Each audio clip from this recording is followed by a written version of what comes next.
Hello बच्चों, स्वागत स्वागत करते हैं हम आपका फिर से अपने इस यूट्यूब चैनल स्टडी पॉइंट में।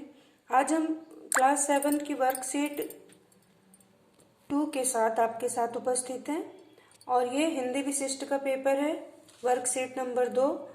तो इसमें हम एक एक प्रश्नों के उत्तर देखेंगे। सबसे पहले है सभी प्रश्नों के उत्तर हल कीजिए। इसमें खंड अ में दिया है प्रश्न 1, डॉक्टर अब्दुल कलाम के जीवन के प्रेरक प्रसंग पाठ को पढ़ करके लिखिए कि कौन से दो रास्तों में से एक रास्ता चुनकर उन्होंने स्वदेश का मान बढ़ाया। तो जब हम इस पाठ को पढ़ते हैं तो हम देखते हैं कि पढ़ाई समाप्त करने के बाद अब्दुल कलाम ने वैमानिकी यांत्रिकी की शिक्षा प्राप्त की। ऐसे विद्यार्थियों की मांग उस समय यूरोप में और संयुक्त राज्य अमेरिका में हो रही थी। तब अब्दुल कलाम के सामने दो रास्ते थे।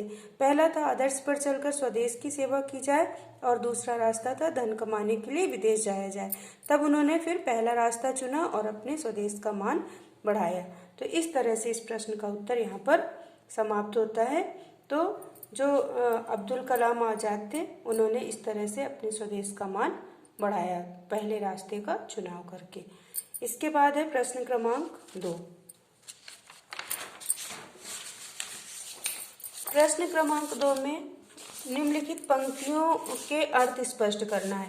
यानी कुछ पंक्तियां दी हुई हैं, वो भी पद्यांश की हैं और उनको आपको पढ़ करके इनके अर्थ को आपको लिखना है। तो सबसे पहले क्या दिया है, मोसो कहत मोल को लीनो। तो ये जो प्रस्तुत पंक्तियां हैं वो वात्सल्य के पद पाठ से ली गई हैं और इसको महाकवि सूरदास जी ने लिखा है। इस पंक्ति में श्री कृष्ण जी अपनी माँ यशोदा से दाऊ की शिकायत करते हुए कहते हैं कि दाऊ मुझसे कहते हैं कि मुझे मोल लिया गया है, यानी कि खरीदा गया है। तो इस तरह से ऐसा कृष्ण जी कहते हैं और किससे कहते हैं, माता यशोदा से शिकायत करते हैं दाऊ की कि दाऊ मुझसे कहते हैं कि मुझे मोल लिया गया है, यानी कि मुझे खरीदा गया है। इसके बाद है अगला, मोहन मुख ऋषि की ये बातें सुन जसमत की बातें जसमत सुन सुन रीझें।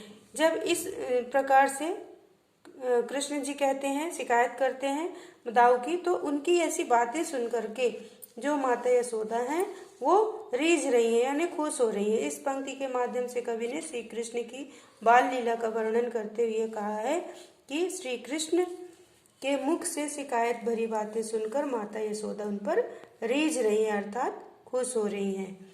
अब यहाँ पर एक वाक्य दिए हुए हैं कुछ, उसमें से आपको तत्सम और तद्भव अलग करना है। तो तत्सम हो गया चंद्र और तद्भव हो गया चंदा।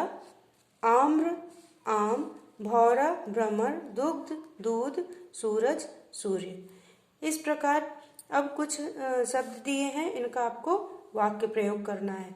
तो शब्द है बलराम। बलराम कौन थे, श्री कृष्ण के बड़े भाई हैं। बलराम कौन है, श्री कृष्ण के बड़े भाई। फिर उसके बाद है दूसरा शब्द दिया है दुश्मन। ये दूसरा शब्द यहाँ पर दिया हुआ है दुश्मन। तो दुश्मन से हमेशा हमें क्या रहना चाहिए, सावधान रहना चाहिए, यानी वो कभी भी हमको नुकसान पहुंचा सकता है। तो हमें दुश्मन से हमेशा सावधान रहना चाहिए। दूसरा है विवरण, विचरण।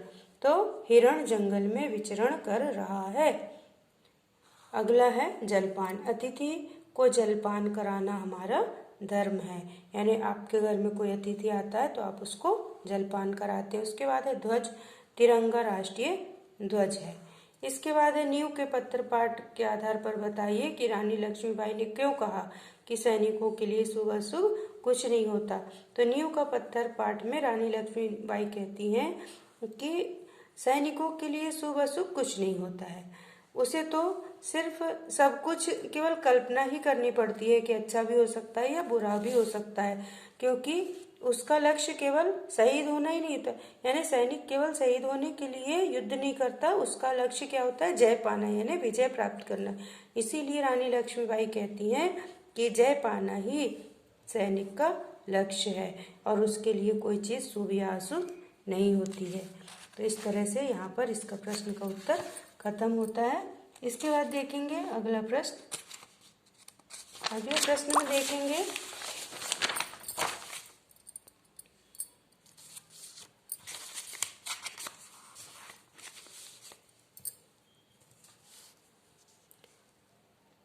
ये छोटा जादूगर पाठ के आधार पर बताइए कि आपने जादू या मदारी का कौन कौन सा खेल देखा है। यह देखा है तो उसको अपने शब्दों में लिखना है। तो हमने आप सभी ने जादू के खेल देखे हैं। जादू के कई खेल देखे हैं, जैसे कि कागज से पैसे बनाते हैं जादूगर लोग, किसी वस्तु को दूसरे के जेब से डालना फिर निकालना, हवा के ऊपर उठना इत्यादि, इन सब चीजों को हमने जादू के खेल में देखा है। और पिछले वर्ष हमारे विद्यालय में एक जादूगर आया था, उसने इसी प्रकार के कई खेल दिखलाए। और मदारी के खेल में हमने देखे कि विभिन्न प्रकार के जानवरों से खेल कराते हैं, और अब इस तरह के खेलों को बंद कर दिया गया है। इसके बाद है नाक, अगर नाक न होती, संबंधित मुहावरे जैसे अपने दांत, कान, मुंह, पीठ, पैर, शरीर के विभिन्न अंगों के चित्र बनाकर 5-5 मुहावरे, लोकोक्तियां लिखना है। तो हम सिर्फ उनमें से आपको 2 के चित्र बनाना है और उनके बारे में लिखना है।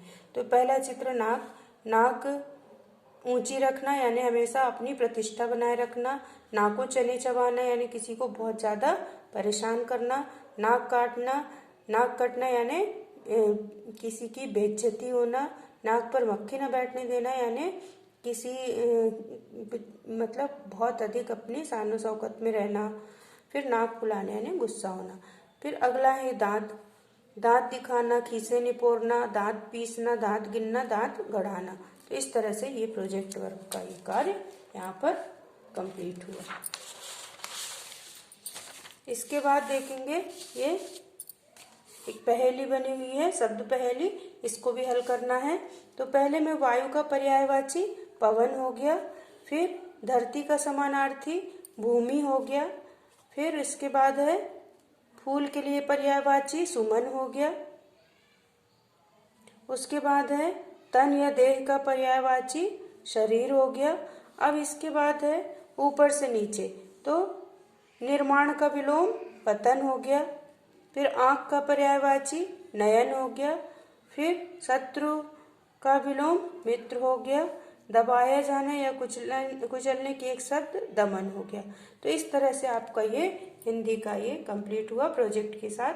अब आप लोग इसको इसी तरह से कंप्लीट कर सकते हैं, और वीडियो को ज़्यादा से ज़्यादा देखें, शेयर करें और चैनल को सब्सक्राइब करें, लाइक ज़रूर करें। धन्यवाद।